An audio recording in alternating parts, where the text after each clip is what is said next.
શિયાળાએ બરાબરનો રંગ પકડ્યો અને ત્યાં જ માવઠાનું વિઘ્ન આવ્યું છે, કારણ કે વાદળછાયું વાતાવરણ છે અને કેટલાક તાલુકાઓની અંદર વરસાદ પણ વરસ્યો છે. અમદાવાદ શહેરમાં ગઈકાલે પૂર્વ વિસ્તારમાં પણ છાંટાછૂટી થઈ હતી. એ 6 દ્રશ્યો કે જે ભર શિયાળે માવઠાના છે અને ખેડૂતોના જીવ ઉચાટે ચોંટ્યા છે. અરવલ્લી જિલ્લામાં કે જ્યાં મગફળી સહિતનો પાક છે એને ઢાંકી દેવામાં આવ્યો છે, વરસાદ વરસ્યો છે. અહીંયા આગળ અમદાવાદ શહેરની અંદર પણ છાંટાછૂટી થઈ છે, વાદળછાયું વાતાવરણ છે. લગભગ 4 દિવસથી સૂર્યનારાયણના દર્શન નથી થયા. આ બાજુ મહેમદાવાદમાં પણ વરસાદ વરસ્યો, નડિયાદ, આણંદ, સાબરકાંઠા બધે જ વરસાદી માહોલ જામ્યો છે. હવામાન વિભાગનું કહેવું છે કે આ તો હજી કંઈ નથી, કરા સાથે વરસાદ વરસી શકે છે અને જો આવું થાય છે તો ખેડૂતોનો રવિ પાક જે અત્યારે હજી તો ઉગી રહ્યો છે એમાં મોટું નુકસાન જઈ શકે છે.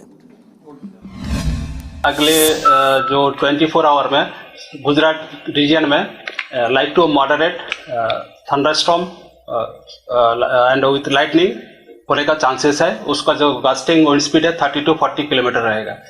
और इसमें जो 4 डिस्ट्रिक्ट है नॉर्थ में, साबरकांठा, बनासकांठा, अरावली और नर्मदा, इसमें आपका हेल स्टॉर्म होने का भी पूर्वानुमान दिया गया है. इसमें जो विंड स्पीड रहेगा 30 to 40 किलोमीटर गस्टिंग स्पीड रहेगा. इसका कारण जो है एक साउथ वेस्ट राजस्थान में इंड्यूस्ड साइक्लोनिक सर्कुलेशन परसिस्ट कर रहा है और एक ट्रैप बना हुआ है नॉर्थ पाकिस्तान से लेकर साउथ ईस्ट सेंट्रल अरेबियन सी तक.